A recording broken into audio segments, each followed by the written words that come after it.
পররাষ্ট্র প্রতিমন্ত্রী শামা ওবায়দ ইসলাম বলেছেন, মধ্যপ্রাচ্যে চলমান যুদ্ধে এখন পর্যন্ত ৬ জন বাংলাদেশি নিহত হয়েছেন, যার মধ্যে ৩ জনের মরদেহ দেশে এসেছে। এই পরিস্থিতিতে রেমিটেন্স যোদ্ধারা প্রবাসের নিরাপদে জীবনযাপন ও কাজ করতে পারেন, তার জন্য সরকার সবসময় সতর্ক ও সক্রিয় রয়েছে।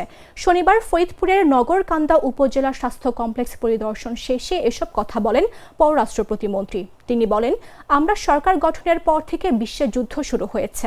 এখন খাদ্য, জ্বালানি সহ বিভিন্ন জিনিস নিয়ন্ত্রণে রেখে সহনীয়ভাবে যেন পাই সেই ব্যবস্থা আমাদের সরকার করছে।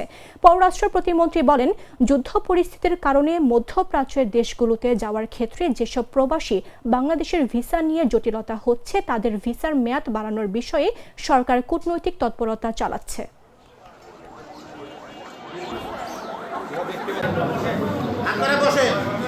বিদেশে গিয়ে কাজ করতে পারে দক্ষতা নিয়ে, সেটা নিশ্চিত করার দায়িত্ব প্রশিক্ষণ ক্ষেত্রে নিশ্চিত হয়, যাতে 100% যাতে এর কার্যকারিতা হয়, সেটার জন্য কিন্তু আমাদের অনেক কাজ করতে হবে।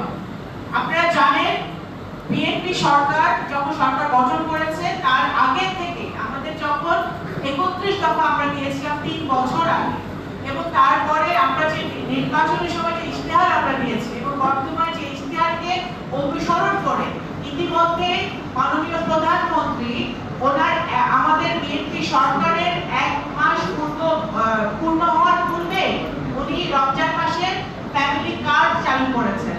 উনি কৃষকদের ঋণ মওকুফ করেছেন 10,000 টাকা পর্যন্ত সুদ সহ। বাংলা নববর্ষের প্রথম দিন পহেলা বৈশাখে 14 এপ্রিল ইনশাআল্লাহ সবকিছু ঠিক থাকলে উনি বাংলাদেশের কৃষক কার্ড চালু করবেন, যেটা পর্যায়ক্রমে বাংলাদেশের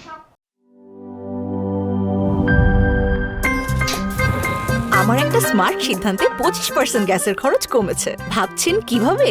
সাধারণ গ্যাস স্টোভ বদলে আমি এনেছি আরএফএল গ্যাস স্টোভ। এর সাইন্টিফিক নজল ও ব্রাস বার্নার ক্যাপ সমানভাবে তাপ ছড়িয়ে রান্না করে দ্রুত, তাই গ্যাসও বাঁচায় 25%, টাকাও বাঁচে 25%। আরএফএল গ্যাস স্টোভ, নিরাপদ ও গ্যাস সাশ্রয়ী।